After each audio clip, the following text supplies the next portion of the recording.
રાજકોટ મનપાની મળી સામાન્ય સભા। રાજકોટ કોર્પોરેશનના બજેટ અંગે બેઠકમાં ચર્ચા। જનરલ બોર્ડ પહેલા ભાજપની સંકલન બેઠકમાં મેયર મેડમ થયા નારાજ। કોર્પોરેટર વિનુ દવાએ કર બોજ અંગે સવાલ કરતા મેયર નારાજ થયા। પોતાની મજાક થયાના દાવા સાથે મેયરે સંકલનની બેઠક છોડી।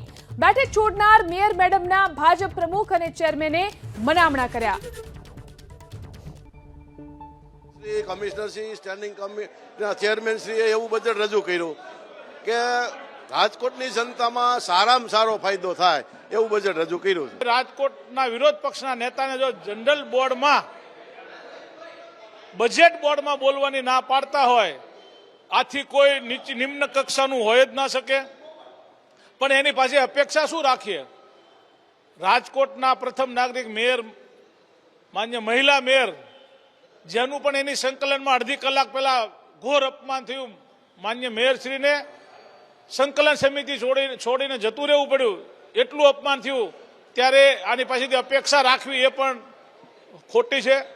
અને મેં 17 મુદ્દાઓ એવા ચેલેન્જ સાથે આપ્યા છે કે આમાં એક પણ મુદ્દો ખોટો હોય તો હું મારું રાજકારણ છોડી દઉં, તમે મારી ઉપર કેસ કરો, પરંતુ પોતાના એ લોકો સાંભળી શક્યા નથી। વિપક્ષની સ્વાભાવિક છે ભૂમિકા હોય છે કે સત્તાધારી પક્ષની ઓપોઝમાં જતા હોય, પણ હું કાયમ કહેતો આવ્યો છું કે જનરલ બોર્ડમાં આવી અને મીડિયાની ફ્રન્ટલાઇન સિવાય વિપક્ષનું કોઈ કામ નથી। 4 સભ્યો વચ્ચે પણ આંતરિક સંકલનનો અભાવ છે। ક્યારેય રજૂઆત કરવા અમને લોકોને ક્યારેય આવતા નથી, માત્ર બોર્ડ પૂરતું વિપક્ષના સભ્યો સીમિત રહ્યા છે, એટલે એમનો મુદ્દો કોઈ પણ જાતનો યોગ્ય નથી એવું અમને સ્પષ્ટ અમારું માનવું છે। વિપક્ષ તો બોલતું હોય છે।